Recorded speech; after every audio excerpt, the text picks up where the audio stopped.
Hello. This one comes from my own necessity. That's why I didn't put any care into how I look today. Today for this recording. Because it's not about that. This is baseline me. It highlights pretty much everything that I don't like about myself simply because I have acne.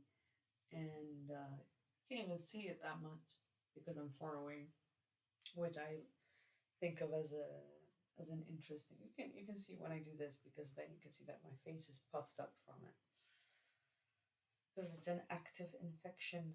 Um, I think of it as like a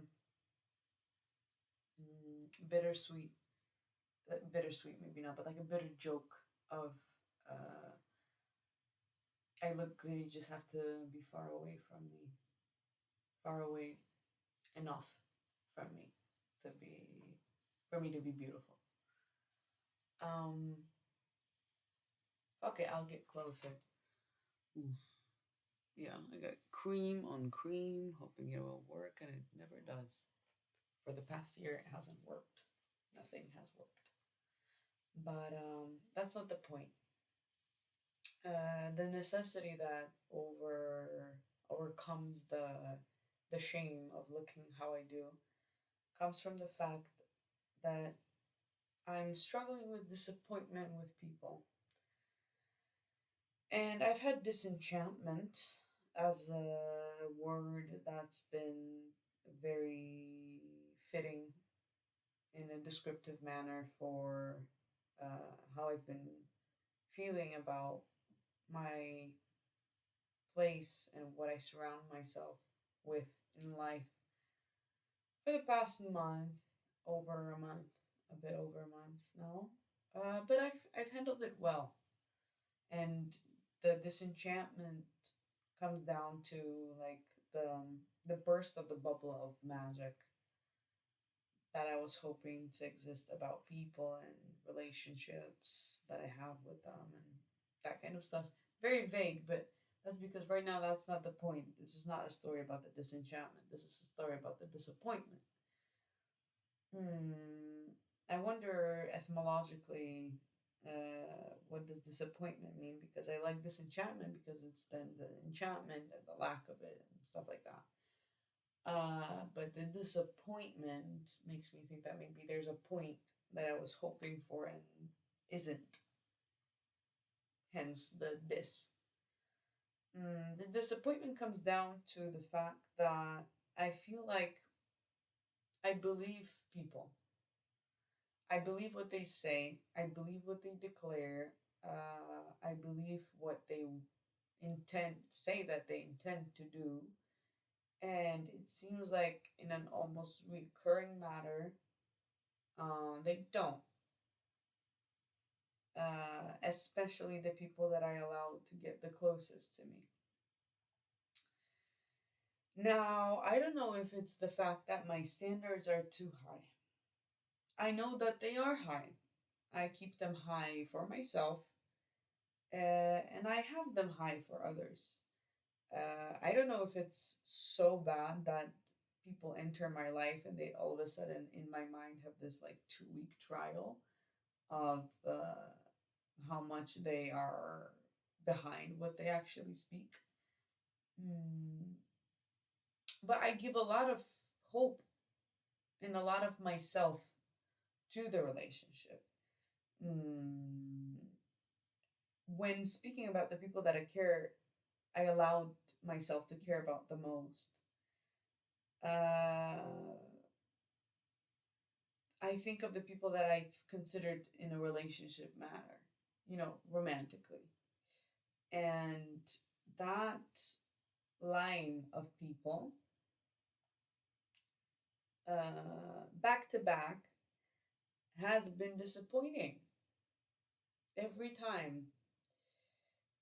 Uh, Maybe it is some kind of weird dynamic of mine to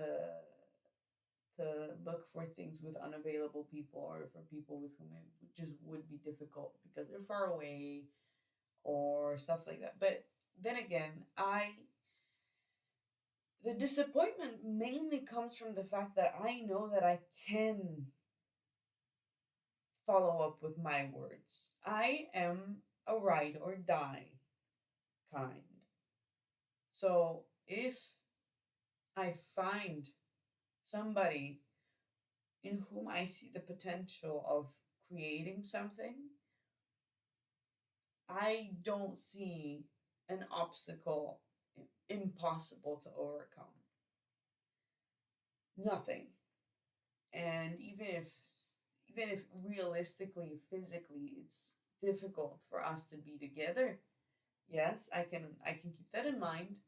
And with how much I prioritize physical being together, um, then it's hard for me to negotiate it with an online form of being. But I do it, having highlighted every single time that it's hard and I know that it's a fake mode of connection and I try to humanize it as much as I can. And there have been times where I've written paragraphs upon paragraphs, not even in my native language. I consider English my native language. I've written, for instance, for a guy, I've written a paragraph, God. I've written multiple paragraphs um, in Italian, not being fluent in Italian and using a lot of help from dictionaries to piece the words together and verifying not just like raw block of text in English and then translating it into Italian and then sending it. No, it was like piece by piece, meticulously, so that every single word that I use, I'm about as sure as I can be that it's used correctly, so that the message that I'm trying to share is as close to what's coming from me directly. And it's gone. It's a wasted energy. The guy is gone from my life. He disappeared because he chose to do so. And it's not the only time. Now I'm having that same thing with a girl. And yes, it's not as stark as with the previous guy, but it has a similar energy to it, with the fact that uh, at the very beginning, she's told me that it's difficult for her to keep contact through texts and calling sometimes even too. But when I heard that, I understood it immediately. It's natural. It's texting that's not natural, actually, because in the most human ways, written contact includes a bigger separation in time and space. So I'm thinking letters. So there's a human factor of like having to wait for a letter for and kind of coping with the fact that your emotions change after you have written the letter, even within you, but you kind of feel accountable for what you've written, so you hold yourself in that energy until you get a response, even if it's a month later. That's how it works. But then, so I was open to even that. She's away, yes, and I thought to myself, I'm perfectly okay with even not talking at all until we see each other again, because I know that I can hold people in a space of care and trust that the thing that we have between one another will remain despite the distance and a constant upkeep. It's okay. I don't need to send you that meme so much that I need to risk our connection becoming stale, which I feel like that's what happens. It just kind of withers with this kind of fake contact. And I'm disappointed now because, considering how hard it is for her, how she said it at the beginning to keep contact. And I told her that I understand that difficulty. I think this is a healthy difficulty and it is something to be considered, yes, etc., etc. Point being, I also decided to face this difficulty knowing that I believe in both theoretical and empirical ways uh, that this kind of contact in this online manner is a risky one.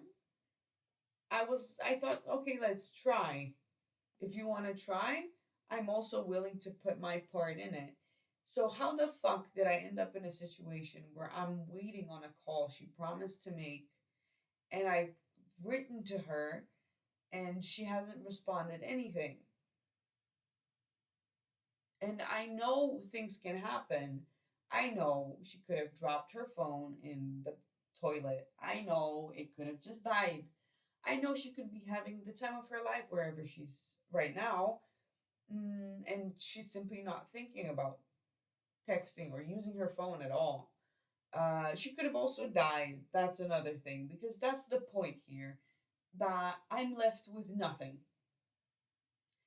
Just with the promise that I've been trusting to be kept by the other part.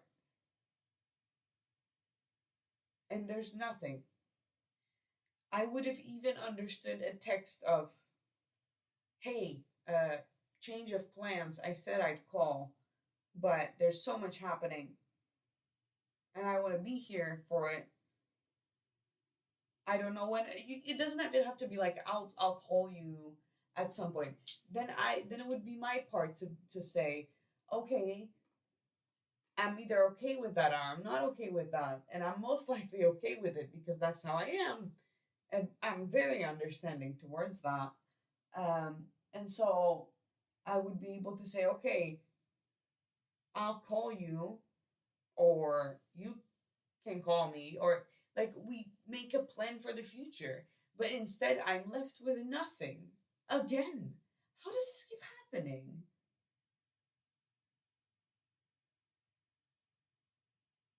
She promised to me that she's gonna come to Poland, where I am right now, in halfway through July for a festival that I'm gonna be doing. And I've pushed in many ways in order to make it as comfortable for her.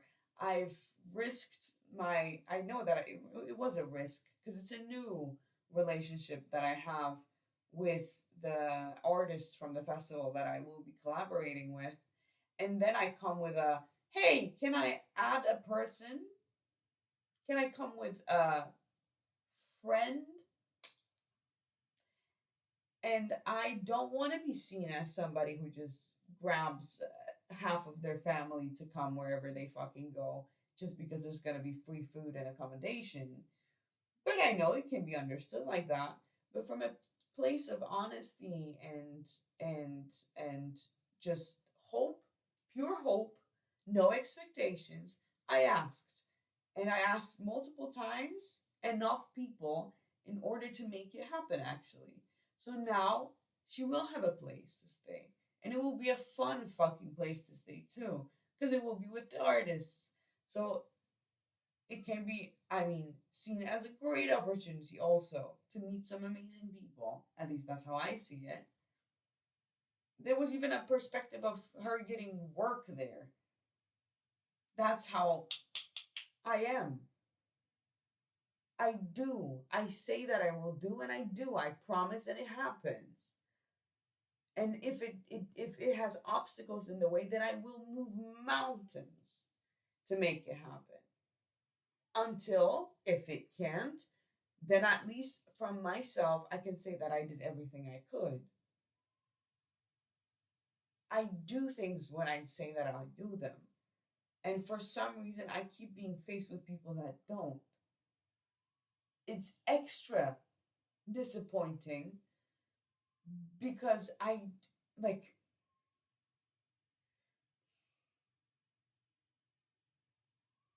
I I was hoping she's just holding back. I grew up on the internet.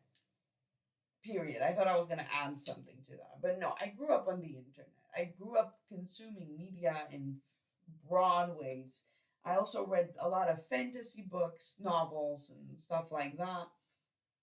But I'm talking fanfics, movies, TV shows, even anime, cartoons, whatever. Yes, a lot of those.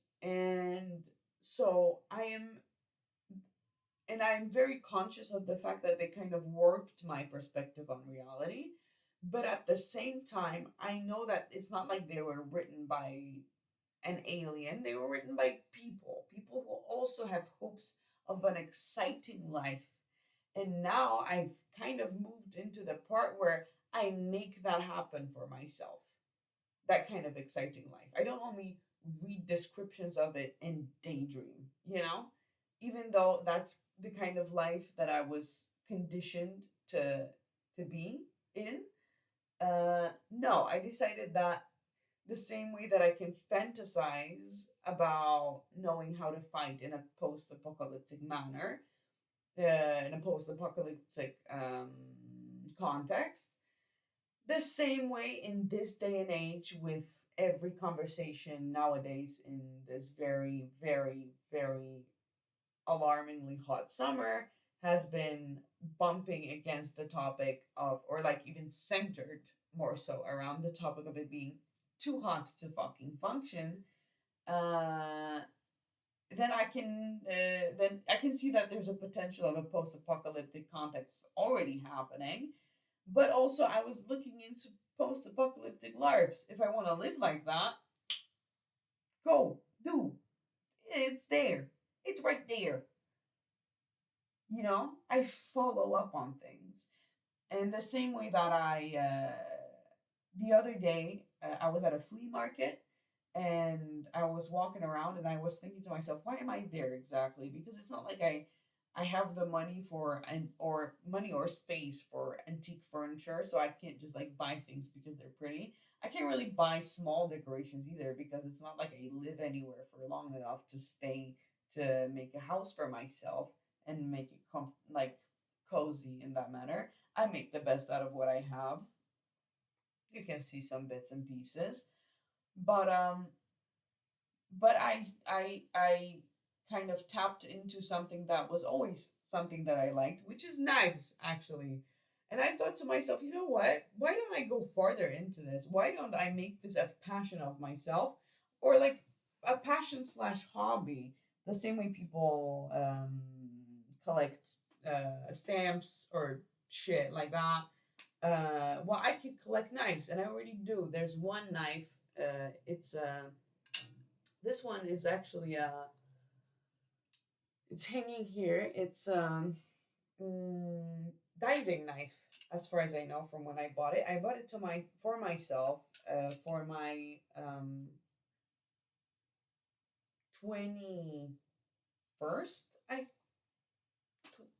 20th or 21st birthday. Uh, and it's extremely sharp, by the way, which is why I shouldn't be spinning it that way. I should be spinning it the other way around, if anything. But yeah, so it's really out there, and I've picked up some more knives that I've been having around. I always carry one knife. It's not a switchblade. Or is it a switchblade? No, it's not a switchblade. I had a switchblade once. I wonder what happened to it. It was a really pretty one. It wasn't really working well. But it's like the one that I usually carry with myself is similar to this one. My one is like two-thirds of that size wise, and it's a spring knife, I guess. So it works like that. I wonder if I try to flip it now, is it gonna fall and embarrass me, or is it gonna? If it's gonna stop me, it didn't stop me. So it's a passion that I can just go and do. I have two out of three. I used to have three, but there's a story about how I lost it. Of these throwing knives. I used to do that a little bit, never professionally. I never learned how to do it. I was just hoping to aim and get it right. Uh, and I was really happy when I found it. And I also have this knife here. Uh, this one is a gift. It's a birthday gift that was given to me actually from a friend, well, then friend, that I used to live with. And this is a big one. I really like when I got it from her. I really felt like she knows me. Pretty, no? Also extremely sharp. This one is like easier to flip like that, like this. Wait. Because like now you can't see shit. Oh, that was a risky move. You can't see the way I'm flipping it like I'm flipping it just to do things, not to actually have it be of any use. Yeah. So anyway, uh, something that's just like to do. Or when I thought to myself, well, I really want to learn how to fight actually properly so that I have this kind of certainty about my body and how I can use it within me. And I feel like I would just stride in my days differently if I have it. So I looked into the Shaolin Temple in Asia, and I thought about doing that at some point. At some point, also not being like a big old question mark, but rather something that I would be literally willing to put, not even like on my to do list, but as something to do this year. I think December looks like the time that I could devote myself to that because why? It's on one hand, yeah, because why not? But on another hand, it's because I want to. That's enough to do things, especially if I have some money to make it happen. Then why not? And yeah,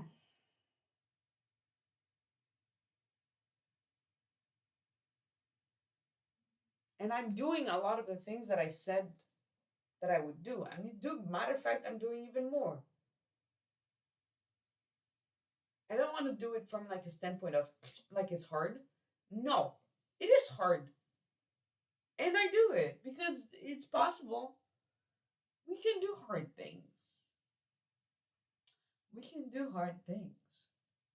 People can do hard things if they fucking want to, but clearly there's just something about people that they're holding back. I cannot stand it anymore. I've wasted so much energy on the wrong people that I cannot stand it anymore. I'm tired of pullbacks from people. When I'm like only giving more, I'm like sneaking. Is this the kind of person where I can like give my all to and then we would die for one another?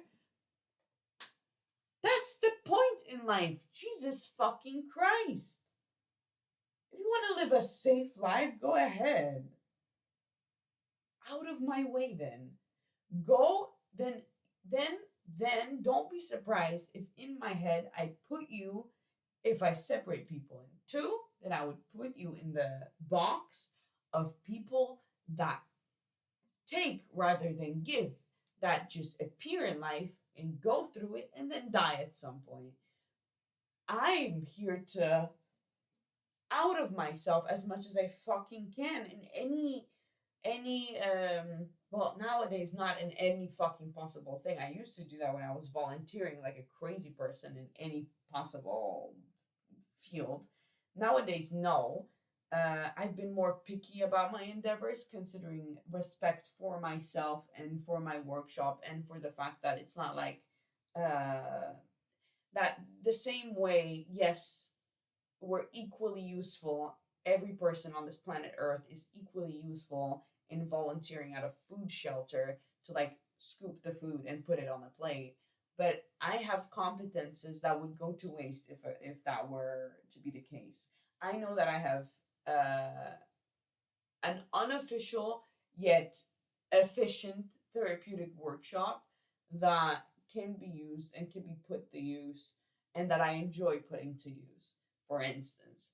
So I will be of more use and of more influence and bringing more good to the people through that rather than scooping the food. You know what I mean? So, like, the same way there's people who will have their place in community be farmers, the same way there's gonna be politicians. And I'm the politician kind. Yes, I want to know farming so that I never have an ego.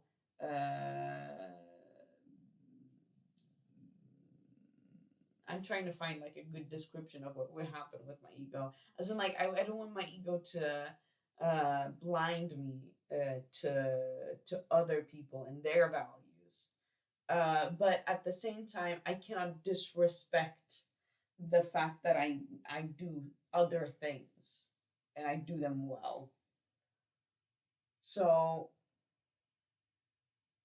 and I never assume that people are passive, even though at this point I would be fucking safe to do so, because I could just assume that with all the encounters of passiveness that I've had, then safe to say it would be safe to say that the next person is also passive. But I don't do that actually.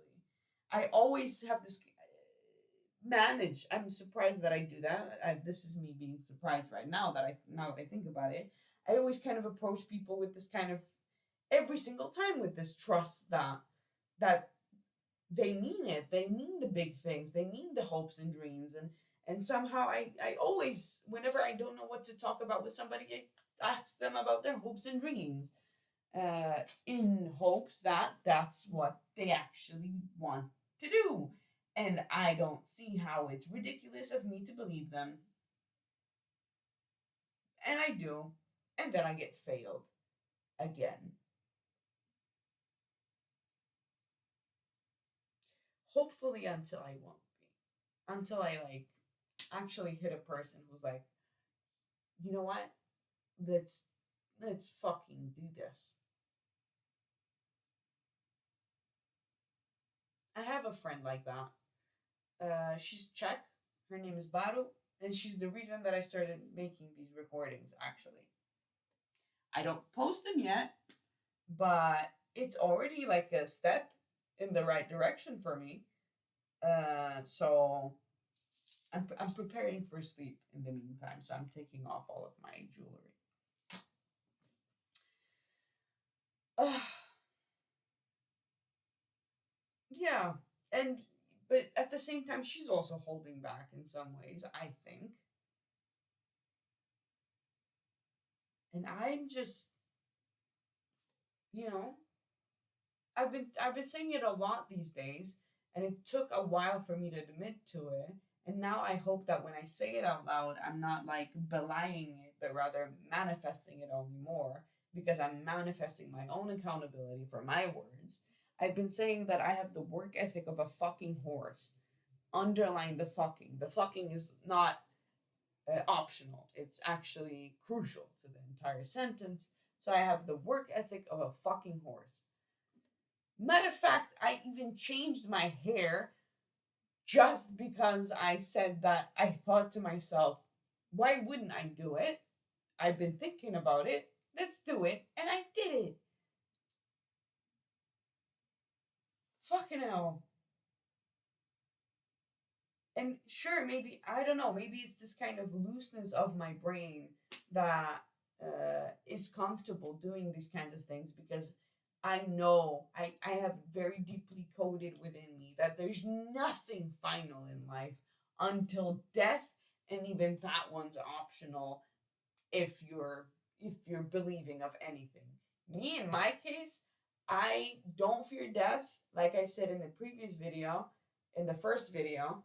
Um, but at the same time, if you ask me what do I believe happens after death, I won't tell you heaven, hell, or reincarnation.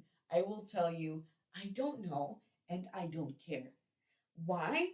Because I believe in a higher power. I call it the eternal consciousness. It comes from a book. It's called Thoughts Are Things by Prentice Mulford. I am very surprised with myself that I remember both the name in English and the artist, the writer. But that's where it comes from. And essentially, that means to me that I believe in like this meta connection between people that realizes itself on planet Earth but exists on a different plane, on a different gekyum, if you will. And it's very important, that word for me. Still, it's been years and still, because I'm like, oh. And so, with that kind of connection and knowing that full immersion in that connection is out of my reach on this plane, because on this plane I'm living a singular life of a singular woman named Mar, and that's all I've got. I am my the laptop's dying. I am okay with the thought that the eternal is out of my reach, in terms of comprehension. Point blank, period. I don't know what's going to happen after death until I get there.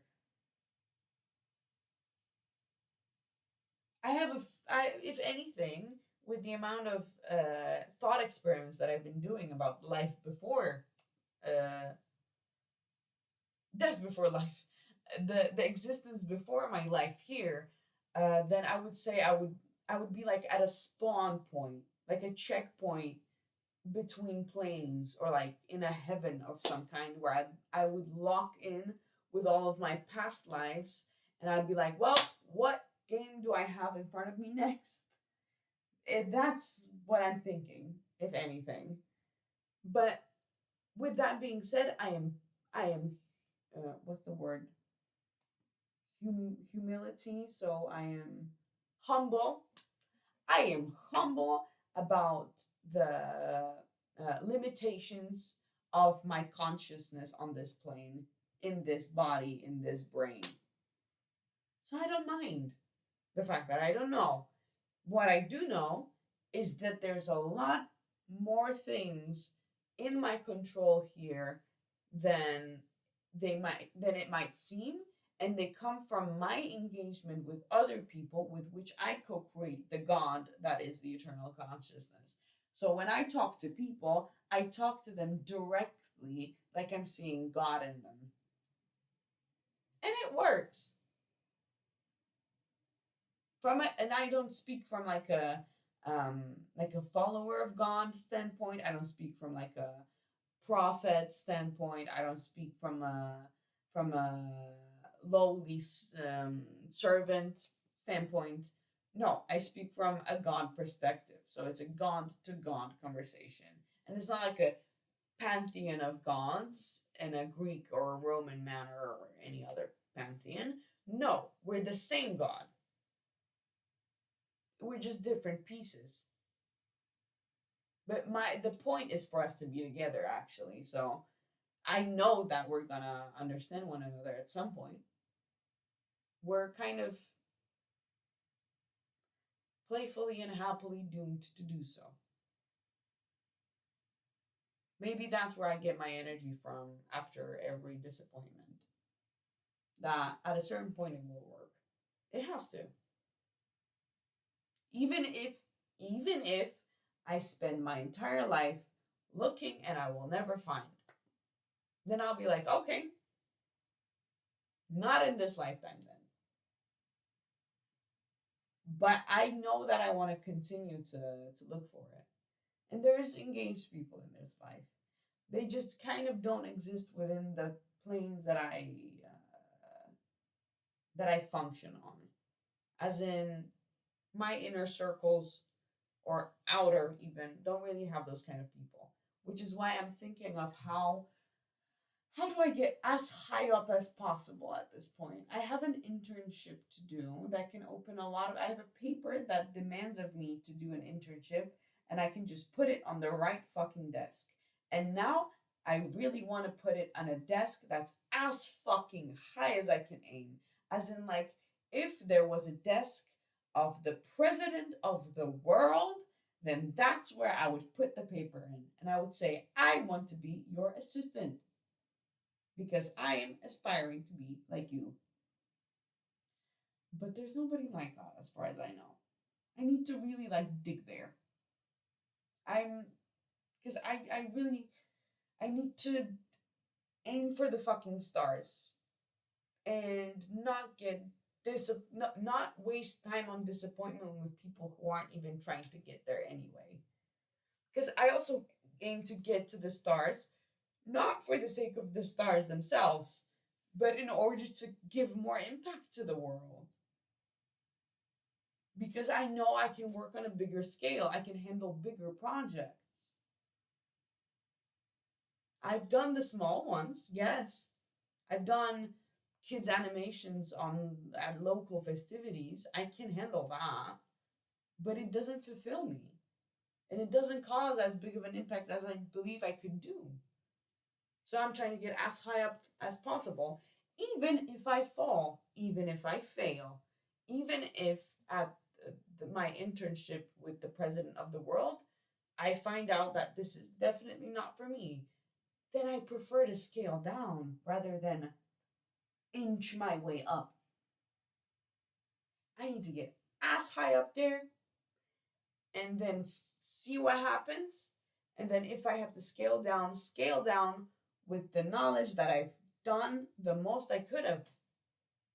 And then if I still want to do it, then I know clearly where I have to work, what I have to work on, and how, and in which areas.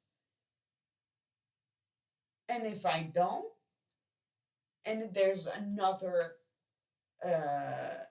maybe another aim to get, like I have to go higher again, perfect. I have skipped over dozens of steps on tiny steps on a ladder. Therefore, I didn't waste years of my life going inching my way up. I've already grown so fucking much in such a short amount of time.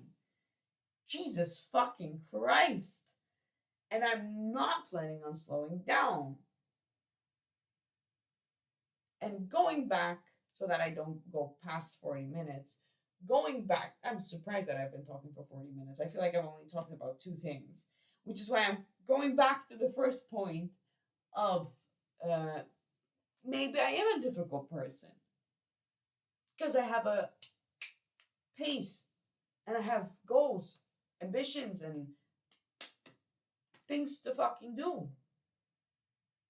And I will not sit around playing a video game. I will not. Why? Because that's a fake reality and I don't have anything to gain or to be inspired from the basis of consuming some kind of fake reality that has it just doesn't add anything. I can't read a fiction book, but you know, because I have a really good sense of meaning and making meaning out of things. My Czech friend, has once said multiple times actually, because it's a really good phrase, that brain is a meaning making machine.